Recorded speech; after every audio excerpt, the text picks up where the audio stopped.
아마존강 유역에 야노마족이라고 하는 원주민이 살고 있어요. 이 야노마의 추장들은 각급 부족들끼리 친화를 유지하거나 동맹을 맺을 필요가 있을 때 함께 모여서 아주 기발한 계획들을 갖게 됩니다.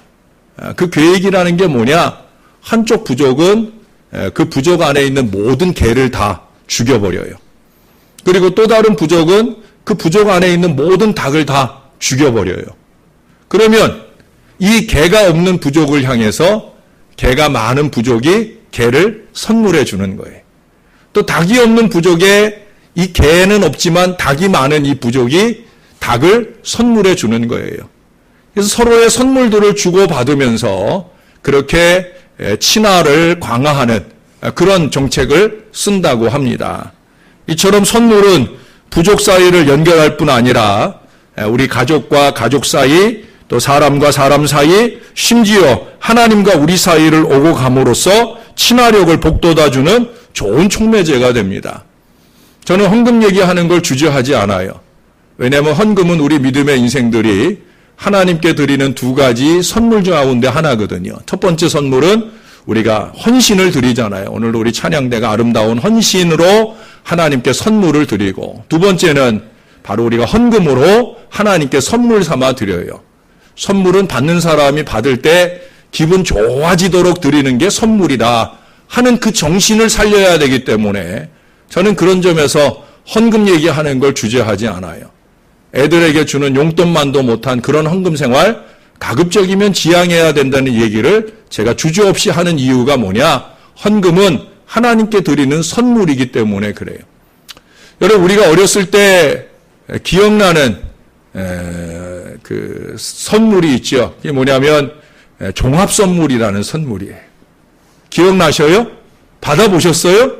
저는 어렸을 때 많이 받아봤어요. 왜냐하면 저희 아버님이 지방에 출장 생활을 하셨기 때문에 주말만 되면 아버지 오기를 기다리는데, 이게 아버지를 기다리는 건지 아버지 손에 들려오는 종합선물을 기다리는 건지 모를 정도로 그 종합선물을 기다리고 받아봤어요. 아버지만 아니라 우리 오래간만에 찾아오는 어른들이 그 손에 주로 들고 오는 것이 바로 종합선물이죠. 요즘 아이들은 뭐 종합선물이 없어지기도 했겠지만 차라리 돈으로 주세요. 그래서 돈 받아가지고 자기들이 사고 싶은 걸 사는 그런 문화가 되어져 가고 있죠.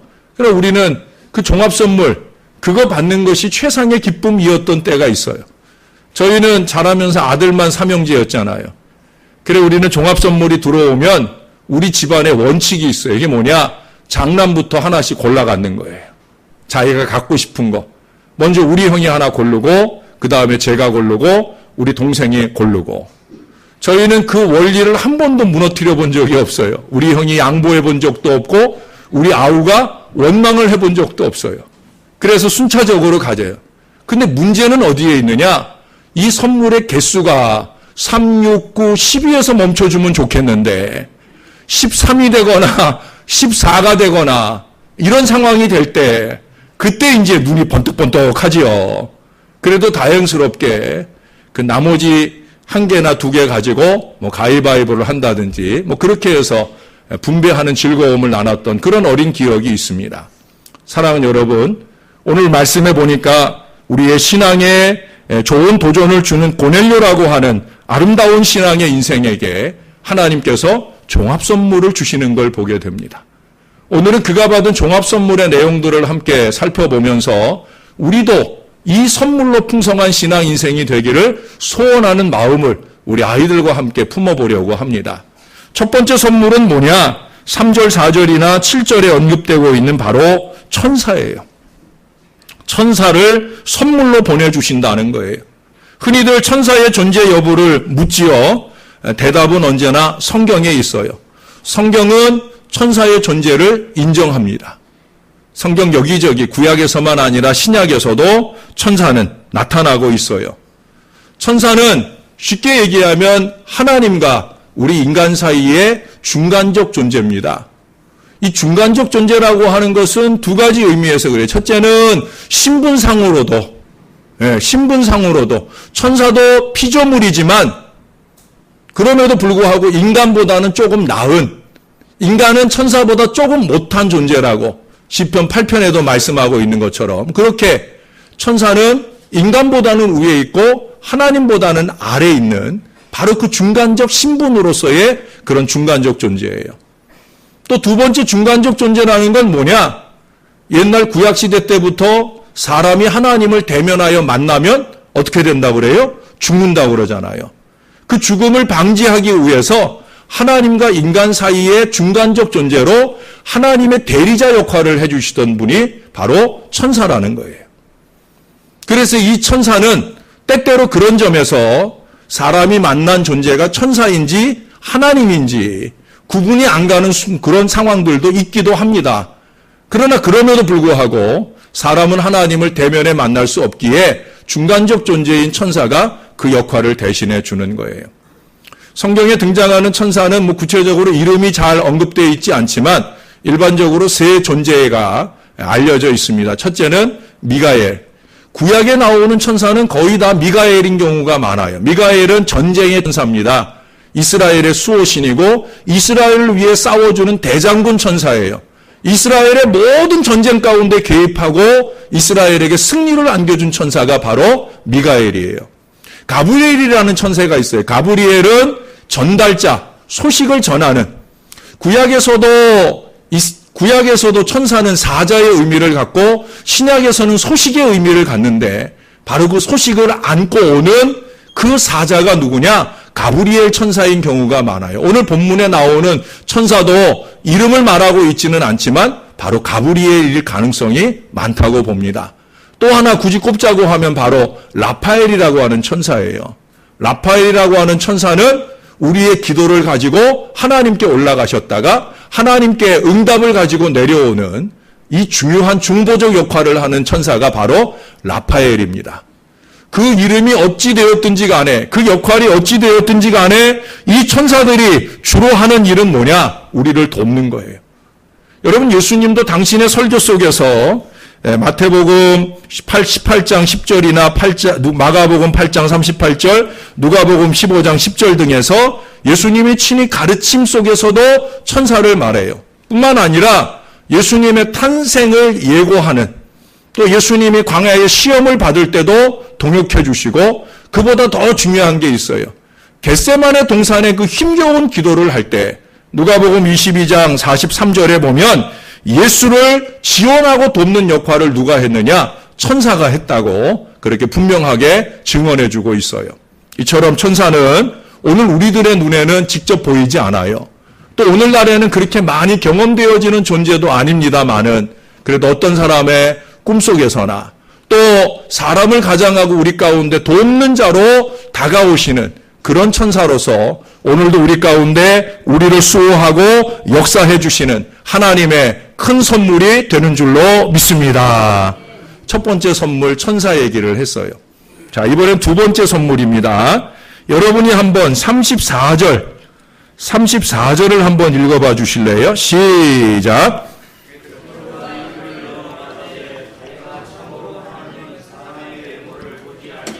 예. 자, 44절도 한번 읽어보십시다. 시작.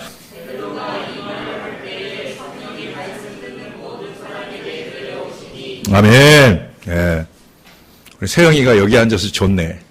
예. 그래요. 고맙습니다. 두 번째 선물은 뭐냐? 바로 말씀과 성령이에요. 오늘 34절에는 이제 베드로가 말씀을 고넬료와 그의 집에 모인 사람들에게 전하는 얘기가 나와요. 하나님께서 베드로를 통해 하나님의 말씀의 선물을 주셨어요.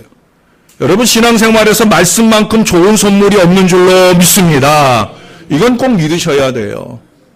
우리 신앙의 대부분은 말씀을 중심으로 이루어지기 때문에 말씀의 선물로 그 심령이 체험받는 것은 아주 큰 은혜가 아닐 수 없어요. 말씀의 은혜 중요합니다. 저는 그래서 부교육자들을 청빙할 때도 설교 능력을 많이 봐요. 체크를 해요. 또 이분들에게 제가 늘 자주 강조하는 것 가운데 하나가 말씀과 기도 생활 열심히 해라. 설교 준비 잘해라. 이런 얘기를 제가 강조해야 합니다. 왜? 하나님의 선물인 말씀의 전달자니까. 말씀을 잘 전해주어야, 선물을 잘 전해주어야 된다는 거예요. 그런데 많은 경우 오늘도 보면 천사가 이 말씀의 전달하는 매개체로서 등장하는 경우가 많이 나와요. 제가 여러분에게도 많이 말씀드렸어요. 하나님의 말씀은 성령을 통해 우리 가운데 전해지는 거예요. 창세기 1장에 보면 하나님의 신 성령이 수면을 운행하시면서 말씀으로 세상을 창조하시는 모든 역사를 주관해 가시는 걸 보게 됩니다. 뿐만 아니라 요한복음 14장 26절에 예수님 말씀하셨죠. 하나님의 성령을 보낼 거다. 그 성령이 내가 너희에게 말한 모든 것들을 생각나게 하고 가르쳐 줄 것이다. 성령의 주된 사역이 말씀 사역인 걸 말씀해 주고 있다라고 하는 거예요. 오늘 본문에서는 먼저는 베드로가 말씀을 전하고 그 다음 44절에 성령이 그들에게 임하는 순찰을 말하고 있지만 사실은 말씀을 받으며 은혜를 받을 때 이미 고넬료 집안의 모든 사람들의 가슴 속에 성령이 임재해 계신 줄로 믿습니다. 말씀은 성령을 통해 은혜가 되는 거예요. 그래 성령 충만한 사람은 아무리 은혜 받지 말라 해도 은혜 받아요. 성령 충만이 없는 사람은 아무리 목사가 은혜 설교를 준비하고 증거해도 절대 은혜 못 받아요. 왜? 말씀은 성령의 사역이니까. 여러분 모두가 성령에 충만하여 부족한 종이 좀 부족하게 전할지라도 항상 은혜의 선물, 말씀을 받으시기를 주님의 이름으로 축원합니다. 여러분, 오늘 본문에서는 말씀과 성령의 임재가 순차적으로 표현되어 있지만은 실상은 이미 말씀에 감동받는 그들의 마음속에서 성령의 역사는 진행되고 있었다라는 사실입니다. 재미있는 것은 성경을 보면 여러 민족의 언어로 번역되어질 때 가장 번역하기 어려운 단어가 하나 있다고 그래요. 그것은 성령을 가리키는 바로 보혜사라는 단어입니다. 우리나라 말로는 보혜사라고 번역된 말이 헬라어 원어는 뭐냐면 파라클레토스예요. 파라클레토스 안에는 참 무수한 의미가 담겨져 있어요. 그러니까 세계 여러 종족들이 각기 자기가 원하는, 자기가 이해하는 파라클레토스를 번역해냅니다. 그 의미들을 보면은 이 파라클레토스가 상당히 많은 의미를 담고 있다는 걸 알게 됩니다. 원래는 안위한다, 위로한다, 격려한다, 훈계한다, 도와준다 이런 말들이 포함되어 있는데 이 모든 뜻을 한 단어로 표현하는 게 매우 어려운 거예요. 우리나라는 보혜사, 돕는 분이라는 말로 표현을 했지만은 사실은 돕는 분 이상의 일들을 성령이 하시죠. 필리핀 남부의 쫄로아노 모로족은 계속하여 옆에 서서 같이 가시는 분, 즉 동행자의 의미를 강하게 번역을 하고 있어요. 성령이야말로 우리 신자와 항상 같이 동반하시는 분이다 하는 걸 우리에게 새겨줍니다. 중앙 멕시코의 오토미 인디언 그리스도인들은 이 보혜사를 우리 영혼에 따스함을 주시는 분이라고 합니다. 즉 생명의 말씀을 통해 우리 가운데 안위를 더하고 죄와 사망과 염려의 와중에 허덕이는 우리 영혼과 생명이 살아나기 위해 필요한 것은 바로 하나님의 역사에서 따스함을 발견하는 것. 그것은 바로 성령이 우리 안에 임함으로 나타나게 되어진다는 거예요. 아이보리 코스트에 사는 파울리족 그리스도인들은 이 보혜사를 생각을 꽉 동여매시는 분이라고 이해를 하고 있어요. 근심에 쌓인 우리의 마음이 여러 가지 번민과 고통으로 헤매고 있을 때 그 무감각하고 괴로운 혼란으로 사방에 흐트러진 우리의 생각을 꽉 동여매어서 자신의 통제 안에 두고 이끌어 가시는 분, 그분이 바로 성령이라는 거예요. 이런 의미들을 종합해 보면 우리가 성령을 의지하게 되면 정말 아무 걱정이나 문제 없이 살아갈 수 있다는 거예요. 지난 주 중에 믿음에 대한 히브리어 3개를 제가 설명을 해드린 적이 있어요. 아만, 바타흐, 하사라고 하는 이 3단어가 가진 믿음의 의미를 설명을 하면서 결국 이 믿음이라고 하는 것은 하나님 안에, 피난처 되시는 하나님 안에 거함을 확신하고 살아가는 바로 그것임을 말씀을 드렸었어요.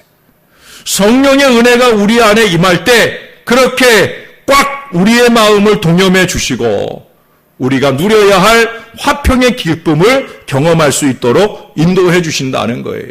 이 모든 것을 가능하게 하시는 분이 성령이다. 그러므로 하나님은 우리에게 보혜사 성령과 그분의 감동으로 말미암는 말씀의 은혜를 선물로 주시는 거예요. 모쪼록 여러분들 속에 성령과 말씀의 이 풍성한 은혜가 충만하기를 주님의 이름으로 축원합니다. 이게 이제 영적인 선물이라 할 수 있겠죠. 예? 이거에 더하여서 이제 세 번째 또 하나의 중요한 선물입니다. 사실 천사라든지 성령은 항상 우리의 피부에 와닿는 선물은 아니잖아요. 어떤 경우에 그 선물이 와 있는 것조차 모르고 지나갈 때가 많이 있죠. 그래서 하나님은 이 모든 영적인 존재를 실감할 수 있도록 하시려고 우리에게 사람을 보내셔요. 사람이라고 하는 선물이 있죠. 오늘 본문 안에서는 베드로와 같은 목회자를 선물로 주실 때도 있고요. 또 무엇보다 중요한 건 뭐예요? 우리의 가족이 우리에게 주신 가장 큰 선물인 줄로 믿습니다. 저는 적어도 그렇게 신앙하고 생각하고 있어요. 가족은 하나님이 우리의 피부로 느끼게 하는 최상의 선물이다. 가족은 선물입니다. 아멘? 아멘 안 하시는 분들이 있네. 아마 악물이라고 생각하나? 생각만 해도 치가 떨리나? 그건 아니실 거예요. 여러분들의 생각을 전환해야 합니다. 가족은 하나님이 주신 최상의 선물이에요. 오늘 고넬료를 보아도 고넬료와 마음을 같이 하여 베드로 앞에 하나님의 말씀 앞에 성령의 은혜 앞에 함께 모여 앉은 이 가족이 이미 주어진 최고의 선물이라는 거예요. 가족은 함께 해야 합니다. 그건 육신적으로만 함께 하는 걸 의미하는 게 아니에요. 오늘 2절에 보시면 그가 경건하여 온 집안과 더불어 하나님을 경외하며 백성을 많이 구제하고 하나님께 항상 기도하더니 고넬료는요 그의 신앙의 모든 일들을 가족과 함께 했어요. 이게 신앙이에요, 여러분. 나 혼자만 잘 믿자? 나 혼자 천국 가고 내 남편이나 내 아내나 내 자식들은 지옥에서 허덕거리거나 말거나 그건 가족이 아니지요. 가족은 온 집안과 더불어 하나님을 경외하는 거예요. 온 집안과 더불어 말씀 앞에 서는 거예요. 그래서 고넬료는 베드로를 청하고 그 온 가족이 일가 친지를 다 불러 모아 말씀 앞에 서는 거예요. 왜? 가족이 함께 은혜 받아야 되니까. 죄송한 얘기지만 제가 지난 임직식을 하면서 느낀 게 하나 있어요. 여러분들이 가족들만 다 데려와도 교회는 그냥 부흥한다는 거죠. 여러분 그때 온 사람들이 다 가족들 아니에요? 그 가족들 데리고 오니까 교회가 꽉 차더라고요. 그럼 우리가 뭐 괜히 애써서 길바닥에 나가 전도하고 시간 뺏기고 고생할 일이 없어요. 가족들 다 데려오시면 그냥 이 교회가 차고 넘치는 거예요. 예, 여전히 또 아니라는 표정으로 쳐다보고 계신 분들이 있네요. 여러분 이 선물의 바탕 아래 앞서 나열한 선물들이 더해지게 될 때 그 감격이나 기쁨이 갑절이나 더하게 되는 거예요. 이 시간은 1부 예배라 좀 그렇지만 아마 2부 예배 때도 마찬가지인 줄로 여겨집니다.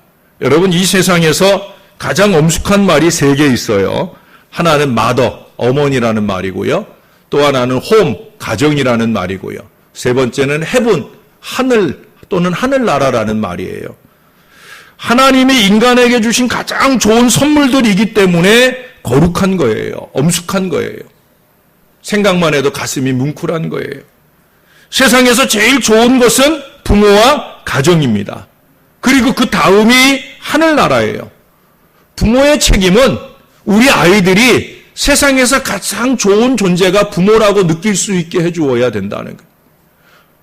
적어도 돌아가실 때까지는 항상 나를 위한 분, 나의 가장 강력한 후원자로 느낄 수 있게 해주는 바로 그런 부모가 되어야 된다는 거예요. 세상 모든 사람들을 외면해도 절대 나를 외면하지 않는 유일한 분, 그것이 바로 부모라고 느낄 수 있는 아낌없이 주는 그런 나무들이 되어야 되는 거예요.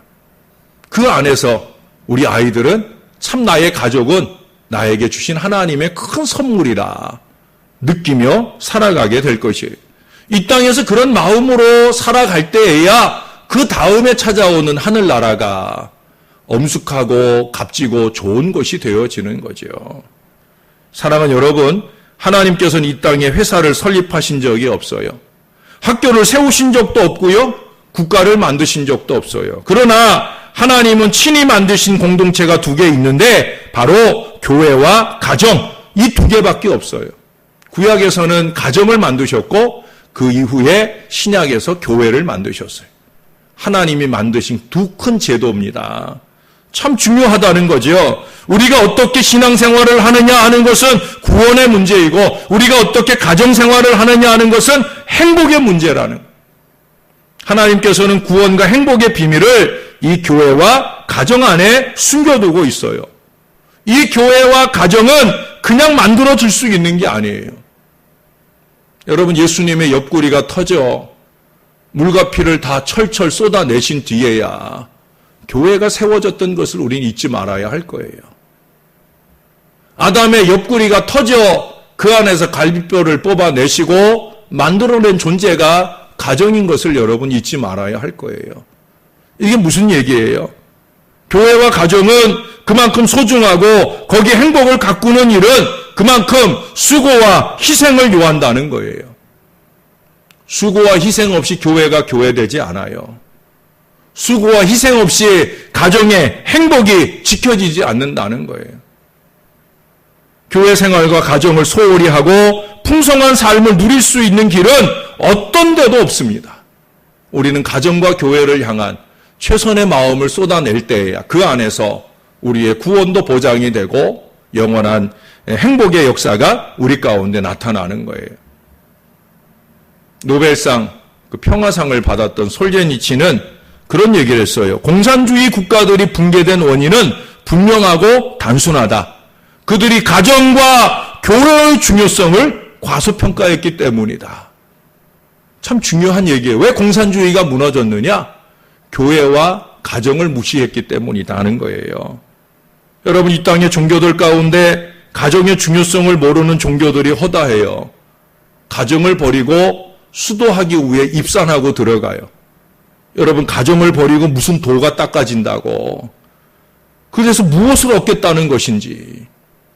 또 어떤 종교는 제도적으로 성직자들의 독신을 주장하는 종교가 있지요. 그러나 가정의 신비를 깨닫지 못하면 하나님을 가르칠 수 없어요. 저도 어떤 이 해당되는 종교 교회에서 결혼식 하는 걸 가서 본 적이 있는데, 아니 결혼도 안 해본 사람이 뭔 결혼식 주례를 하는지 저는 그게 참 이해가 안 됐어요. 그렇잖아요, 여러분. 결혼도 안 해본 사람이 뭐 결혼식 주례를 해요. 저는 30대 중반쯤에 결혼식 주례, 우리 담임 목사님이 그날 주례를 하실 수 없는 상황이라 제가 주례 요청을 받았어요. 근데 안타깝게도 제가 그때 결혼한 지 물론 몇 년 됐지만 제가 주례를 해야 될 그 자매, 우리 교회 그 자매가 저보다 나이가 더 많았어요. 그러니까 상당히 부담이 되더라고요. 그래서 제가 담임 목사님께 간청을 했어요. 목사님, 스케줄을 좀 바꿔서라도 이번 주례는 목사님이 좀 해주세요. 제가 다른 때 같으면 순종하고 얼마든지 할 수 있습니다. 저도 주례 한번 해보고 싶어요. 그런데 저보다 나이 많은 자매의 이 주례를 제가 하기에는 좀 부담이 되니까 목사님 좀 해주세요. 그래가지고 목사님이 스케줄을 바꿔가면서 그 주례를 해주셨던 기억이 납니다.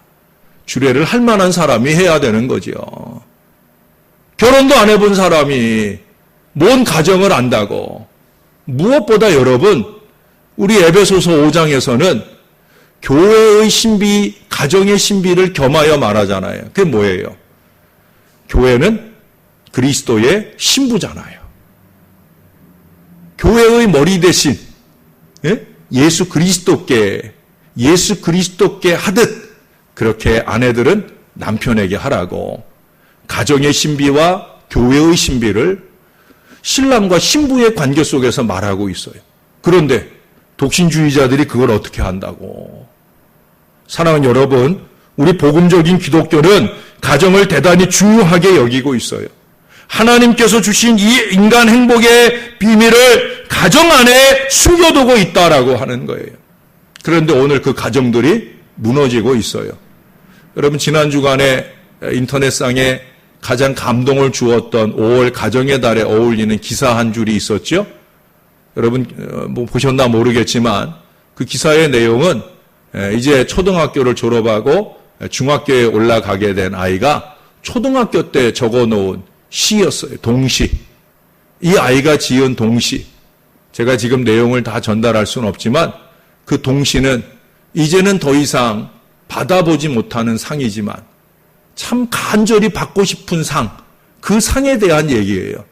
그 상은 다름 아니라 먼저 하늘나라를 간 엄마의 밥상이에요. 하루 3번 꼬박 받았던 그 상이 너무 그립다는 거예요. 이제는 엄마가 가고 없어서 그 상을 받을 수 없는 아쉬움과 안타까움을 이 어린아이가 그 동시에 아주 상당히 길게 적어 놓았어요.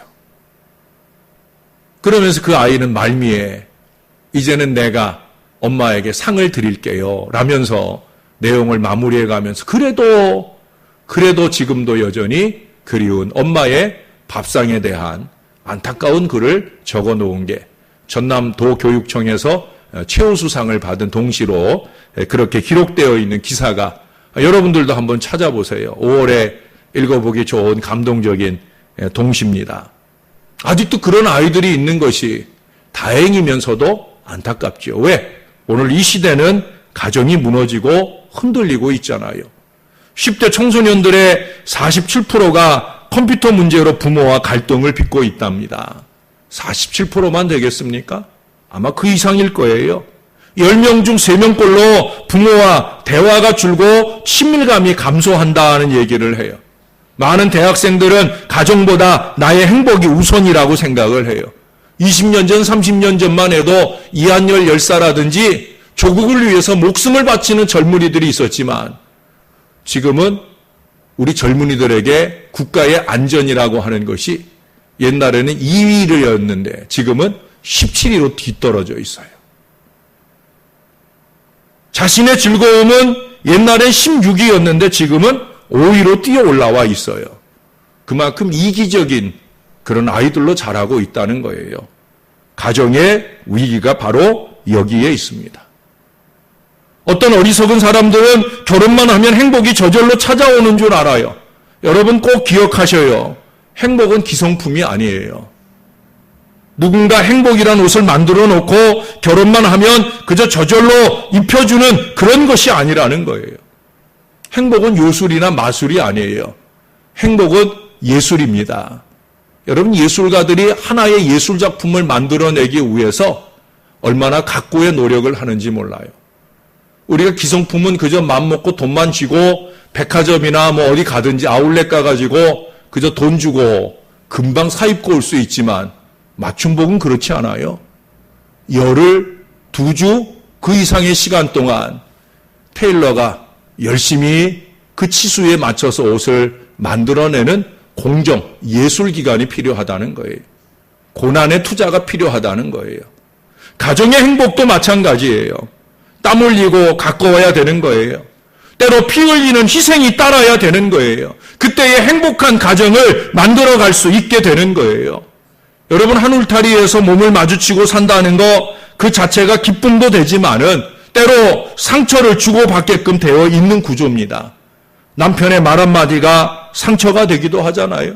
아내의 투정 한마디가 남편의 가슴을 찢어놓는 경우가 얼마나 많아요.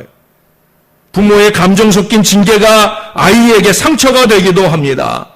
자식의 반항 한 번이 부모의 행복을 송두리째 앗아가는 경우도 있어요. 며느리의 태도가 시어머니의 한마디 충고가 상처로 깊게 자리 잡는 경우가 얼마든지 많이 있어요. 그게 할 수 없는 우리의 가정입니다. 왜? 더불어 사니까. 그럼에도 불구하고 거기서 사랑의 보자기를 펼쳐 덮을 수 있어야 되는 것. 서로 소중히 여기며 그 안에서 행복의 꽃을 피워가는 것, 그것이 바로 가정이라는 거예요. 저나 여러분, 너나 없이 다 부족하지요. 모자라지요. 그런 사람들이 가정에 모이고 교회에 모여서 뭐 하라고? 우리가 완전한 존재로 이 땅에 보여진 것이 아닌데 이미 아담의 원조로부터 시작하여 일그러진 형상을 가지고 이 땅에 와 살아가는 저와 여러분이 가정을 이루고 교회를 이루고 살아갈 때 우리가 어찌 완벽하게 서로를 대할 수 있겠습니까? 부족하고 모자르지요. 그럼에도 불구하고 서로를 덮어가고 감싸주며 그 부족을 채워가며 살아가는 것, 그것이 하나님께서 가정을 세우신 이유요, 교회를 세우신 이유인 줄로 믿습니다. 그것을 우리가 얼마나 더 많은 희생으로 가꾸어 가느냐에 따라 우리의 행복의 모양이 달라질 수 있을 거예요. 여러분, 사랑은 세 종류가 있어요. 에로스, 이것은 남녀 간의 육체적 사랑을 말하는 거예요. 필리아라고 하는 것은 친구나 또는 가족들 간의 우정, 사랑을 말하는 거예요. 아가페는 하나님이 우리에게 주신 그 무조건적인 사랑을 말하는 사랑입니다. 여러분, 부부의 사랑에는 이 세 가지 차원이 모두 다 필요합니다. 처음에는 에로스로 시작을 하지요. 육체적인 뜨거운 사랑으로 함께 만나고 결혼까지 합니다. 그러나 세월이 지나가면서 우리는 필리아, 우정으로 깊어질 수밖에 없고요. 종국적으로는 아가페의 사랑으로 승화되어야만 진정한 가족 사랑이 되는 거예요. 상대방의 희생을 일방적으로 강요하는 게 아니라 나의 희생적인 사랑으로 사랑하고 있는지 부부의 관계를 점검해 볼 수 있어야 합니다. 여러분, 이런 말이 있죠. 20대는 폭에서 자고 30대는 마주보고 자고 40대는 나란히 누워서 자고 50대는 등 돌리고 자고 60대는 어디서 자는지 모르고 자고 70대는 각자 자다가 그대로 하늘 날아간다고 뭐 그런 말을 하지 않습니까? 여러분, 부부는 가능한 대로 함께 자야 됩니다. 어떤 분은 아니 목사님, 우리 남편 코 고는 소리 때문에 천지가 진동하는데 어떻게 함께 잡니까? 그러는 분도 있어요. 그래도 함께 자야 되는 거예요. 어려우면 같이 골면 되는 거예요. 제가 옛날에 우리 부모님들 보니까 같이 고시더라고요. 여러분, 그 부모가 함께 코를 고는 기막힌 하모니를 감동받은 자식이 될 수 있도록. 예? 저는 그때 어떤 날 저녁은요, 아슬아슬했던 적도 있어요. 이 코를 많이 곤다는 건 무호흡 시간이 길어지는 거거든요. 아마 여러분의 남편이나 아내 중에도 그런 분들이 있을 거예요. 하고는 숨을 안 쉬는 시간들이. 그래서 깜짝 놀래가지고, 그래서 혹시 무슨 일 있나 싶어가지고 아버지, 어머니를 제가 둘러봤던 그런 기억도 납니다. 여러분, 그것조차도 품을 수 있는 희생과 사랑이 우리 가정 가운데 있을 때 행복한 역사를 이루게 될 줄로 믿습니다. 여러분들의 아내도 남편도 그렇겠지만 사실 제 아내는 저나 제 목회 위주로 사는 사람이에요. 저희 아내는 태생이 욕심 없는 사람이에요. 그래서 저를 위해서 주로 제 목회를 위해서 많이 희생을 해요. 옛날에 제가 며칠 동안 이제 좀 기도원을 들어갔다 올 일이 있어서 갔다 왔는데 갔다 오니까 우리 아내가 냉장고에서 과일을 꺼내다가 과일을 깎아주는데 이 과일이 한쪽이 이렇게 썩은 거예요. 그래서 아니 그 빨리 먹지 왜 썩기 전에 먹지 그냥 두었느냐라고 제가 물었어요. 아니 왜 이렇게 썩었느냐라고 물었어요. 그랬더니 전에 교회 집사님이 좋다는 과일을 사왔는데 안 먹고 냉장고에 넣어놨더니 썩었다는 거예요. 그래서 그거 썩기 전에 좀 먹지 왜 두었느냐 그랬더니 우리 아내가 당신이랑 먹어야지 어떻게 나 혼자 먹어요 그러더라고요. 그게 대부분 아내들의 마음일 거예요. 전 그때 참 마음이 뭉클했어요. 저희 아내는 저의 목회적 자질에 대해서 가장 지지해 주는 사람이에요. 우리 아내는 큰 욕심은 없지만 적어도 내 남편이 존중받지 못하는 것에 대해서는 못 견뎌해요. 저는 그런 아내가 늘 고마워요. 왜? 그런 아내의 지지가 있으니까 제가 제 목회에 힘을 낼 수 있다고 생각을 하거든요. 여러분, 여러분들의 가정은 어떻습니까? 정말 주님이 원하는 행복한 선물로서 내가 나의 역할을 내 아내에게, 내 남편에게, 내 부모에게, 내 자식에게 하고 있느냐는 거예요. 잊지 마십시오, 여러분. 우리는 선물입니다.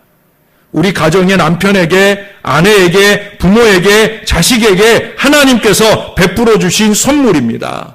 네가 나에게 선물로로 제대로 하느냐 못하느냐 이걸 따질 게 아니라 나는 과연 선물로서 제대로 살고 있느냐.